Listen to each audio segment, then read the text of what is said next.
Oi, gente, tudo bem com vocês? Espero que estejam todos bem.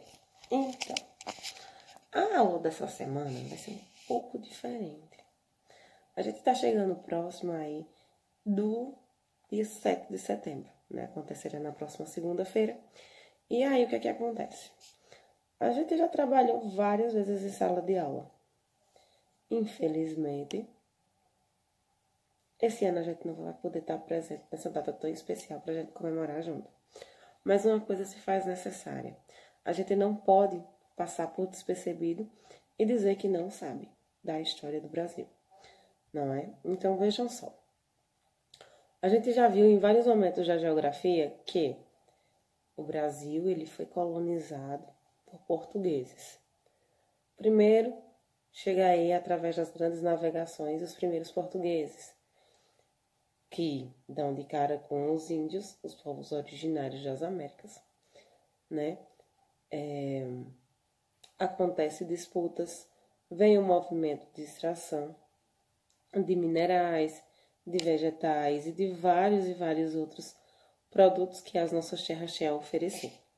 E aí, depois de tudo isso, ainda não sendo suficiente para deixar o Brasil lá quietinho com seus povos originários, o que é que acontece? Vem aí o processo de colonização. Quando o processo de colonização ele toma início, a história do Brasil ele começa a ganhar outro contexto. Começa aí as dependências de governo, né? O Brasil por si só ele não vai à frente, né? Nesse momento, ele precisa do quê?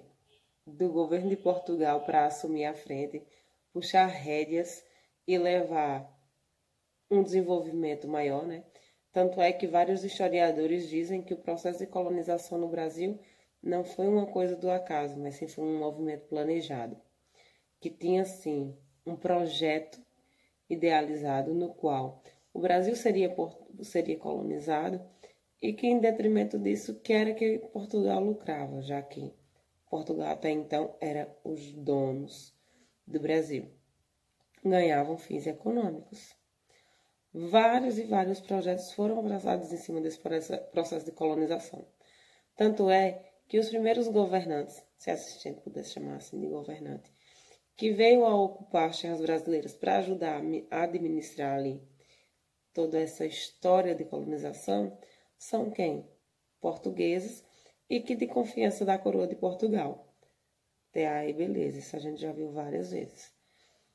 Chegam aí os colonos, começa o processo administrativo, a iniciar-se pela distribuição de terras. Então, vamos distribuir essas terras, mas quem vai conseguir ocupar essas terras? Vamos colocar protegidos, porque afinal de contas eu não posso dar minhas terras a qualquer pessoa. Preciso dar elas a pessoas de confiança.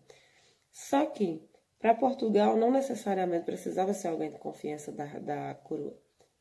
Precisava ser alguém que, claro, confiança é tudo em todos os tempos. Então, precisaria ser alguém da minha confiança, mas que ao mesmo tempo tivesse dinheiro, pode-se dizer assim, para investir nessas terras.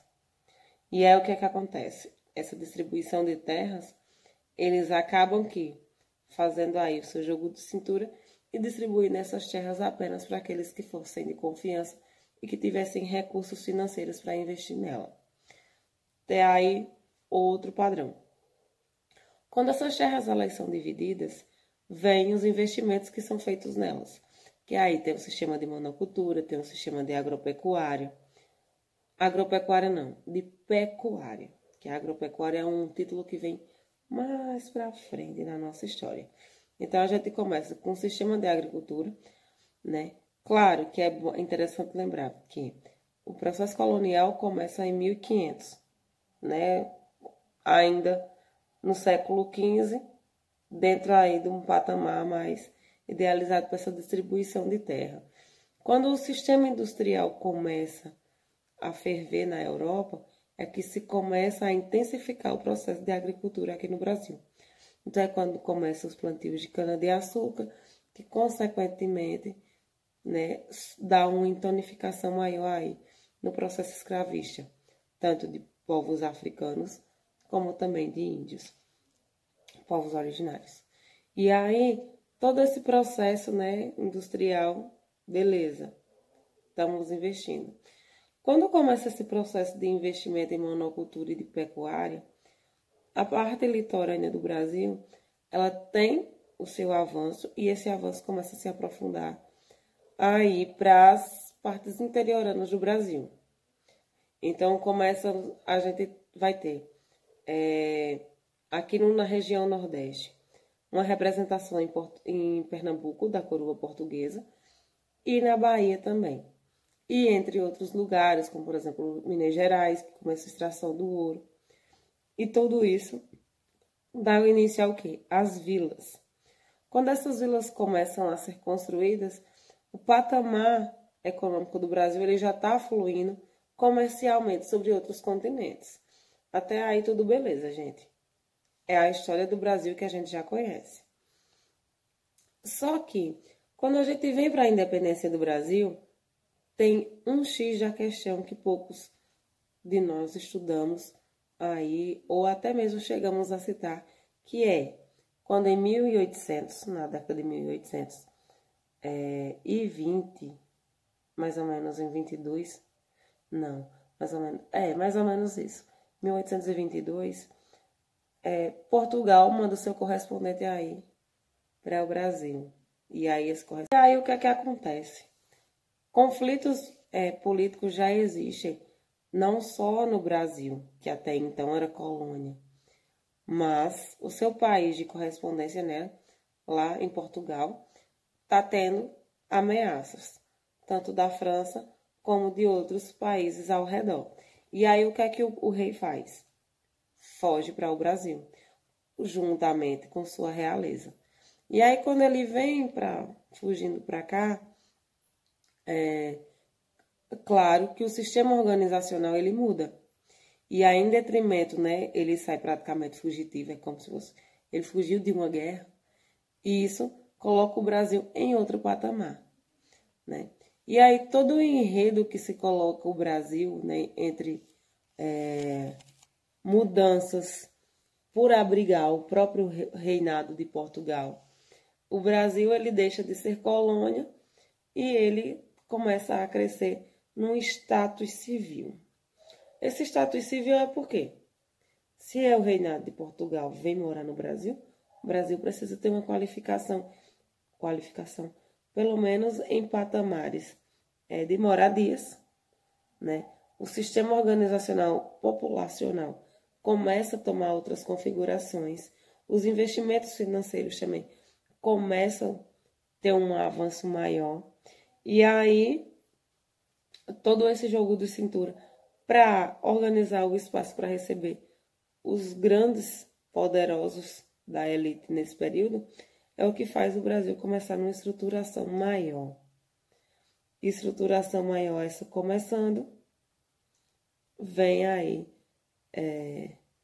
as transformações que acontecem ao redor do próprio Brasil, do cenário brasileiro. E aí, o que seriam essas mudanças?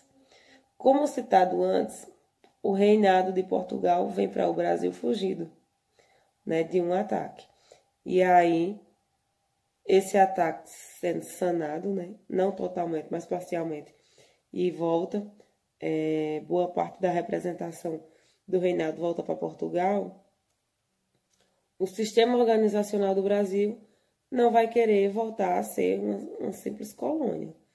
Ela quer continuar a crescer num patamar político. E aí é daí que começa um outro movimento, né? E aí jogos políticos são colocados em práticas, porque a coroa de Portugal, não satisfeita com o avanço que o Brasil está tendo e a negação de se voltar a ser o que era, vai começar a bloquear tudo aquilo que pudesse favorecer o Brasil de crescer. Porém, quem ficou como correspondente do nosso território, pode-se dizer assim, não arregou, né? Acabou que levando a sua luta para frente. E aí começam as cobranças do reinado de Portugal através de cartas, de ofícios, que não são simples cartas, são ofícios que impõem certas regras no nosso território, mas que o seu correspondente não aceita. Ameaças e ameaças, o que acontece? O representante até então do Brasil volta para Portugal, mas para não dizer que entregou o jogo e que o Brasil vai regressar em tudo aquilo que ele já conseguiu, ele vai e deixa seu filho, Pedro. E aí é onde a gente tira Dom Pedro I. Ele deixa seu filho Pedro, né? E aí, Pedro, num sistema organizacional, tentando aí trazer a independência brasileira, porque o que é que acontece, gente? Tudo o que acontecesse em solo do Brasil tinha que dar uma justificativa para Portugal, ou obedecer os domínios de Portugal. E aí, uma das primeiras façanhas de independência é justamente a abertura dos portos. Por quê? As mercadorias brasileiras só eram vendidas até então para Portugal. E isso a preço de banana, como a gente costuma dizer popularmente. E aí, com a abertura dos portos, o que isso significava? Que o Brasil poderia vender suas mercadorias para qualquer outro país, né, de qualquer outro continente, e com um valor de mercado bem mais elevado. Então, aí está um primeiro ato revolucionário, entre aspas, revolucionário, que foi a abertura desses portos. Segundo, né, depois disso, o reinado de Portugal começou a chinelar aí em cartas, vamos embora, o que é isso? Estão querendo ter um poder que nem devem, né? Porque até então, para o Brasil teria que ser correspondente de Portugal até os dias atuais, se dependesse do sistema político dito aí do reinado, trazido até então. Posterior a isso, né, iniciado aí as pressões em cima do Brasil, muitos outros conflitos começaram a surgir. Mas a independência brasileira, ela começa a ser passada quando o quê? Quando vem uma carta, né, um ofício aí para Pedro, intimando ele para voltar, abandonar as terras brasileiras e voltar para seu lugar de origem. E aí, né, Pedro vai e diz, não vou, eu fico. Tanto é que tem um dia proclamado o dia do fico, em memória a esse momento que Pedro diz que não vai voltar para Portugal, porque sabe que se voltar para Portugal, o Brasil vai regredir, e não era isso que eles queriam até então. E aí ele decide ficar aqui no Brasil, contrariando as regras portuguesas, para tornar aí o Brasil, levar as linhas de fato a uma independência. Continuando no contexto histórico, Dom Pedro, né, vem aí fazendo suas viagens interioranas rumo a São Paulo. E chegando em São Paulo, Leopoldina, sua esposa, fica tomando conta da casa. E chega, durante esse meio termo de viagem, chega um ofício dizendo aí, né, meias palavras, dizendo que ele estava vetado, estava proibido simplesmente de dar continuidade ao que ele vinha fazendo no Brasil. E aí ela, né, encaminha as cartas ao mensageiro juntamente com uma carta escrita por ela, né, dando apoio ao marido de dar continuidade ao movimento de independência do Brasil. Pega, junta o bolo de carta e manda um mensageiro ir procurar Pedro. Diz a rota, diz, olha, vá em busca dele. E aí o grito da independência, o tal grito da independência, que não se sabe se de fato existiu, acontece justamente às margens do rio Ipiranga. E é nesse contexto que muitos fatos históricos são contados sobre o dia da independência, que ao receber as cartas, ao ler todos aqueles decretos que vinham de Portugal e a carta de apoio de Leopoldina, Pedro finalmente diz a sua fala, ou é independência ou é morte. E aí um termo que é importante ser explicado. Mas por que independência ou morte? Historicamente, a independência seria o quê? A autonomia brasileira. O Brasil deixava de pertencer à coroa portuguesa e teria a sua independência de terra, né? Começaria aí uma nova gestão. É como se o Brasil tivesse seu correspondente político. E por que a questão da morte? Né? Independência a gente já entendeu que é a separação de um continente de uma coroa, de um território de uma coroa, né? A independência. Quando gritado morte, é porque, segundo alguns historiadores, se Pedro e sua família voltassem para Portugal, né, para a coroa, o que iria acontecer? Além do Brasil regredir historicamente, né, todos os avanços que o Brasil conseguiu ter até então, ele ia perder e voltar a seu papel de colônia, assim como também aqueles que foram responsáveis por levar o Brasil a certo patamar, também iam ser castigados. Por quê? Porque colocaram aí,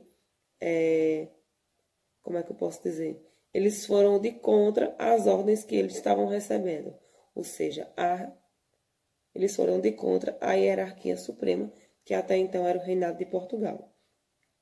Fazendo isso, claro, vem aí os problemas também ainda.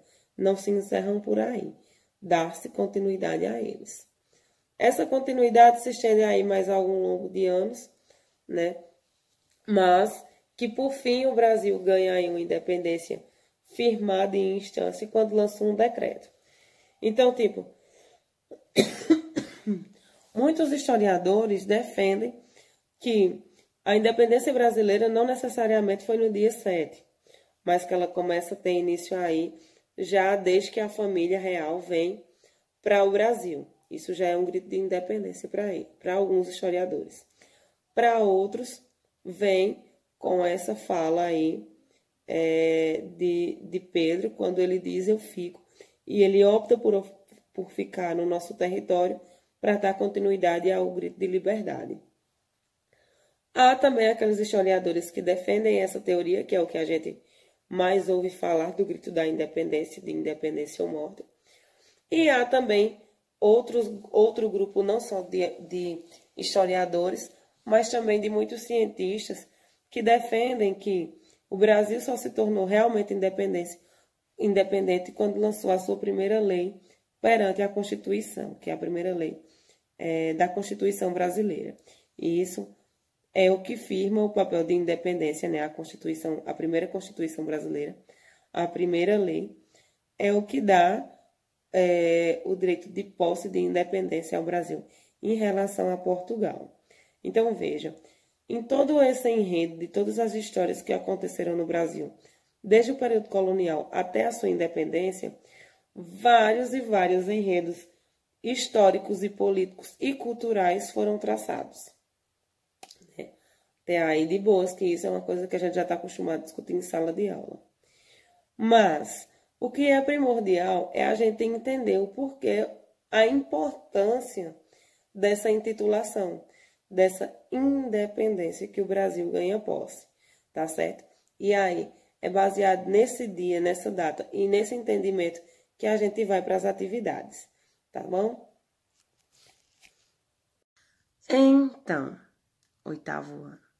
Como atividade para essa semana, né, já que temos aí a independência para ser cantada, como a gente já viveu em vários momentos, né, das nossas atividades, atividades diretamente ou indiretamente, que requisesse que a gente focasse em análises, a gente abrisse realmente o nosso olho para as situações que acontecem ao nosso dia, seja em música, em filme, em imagem.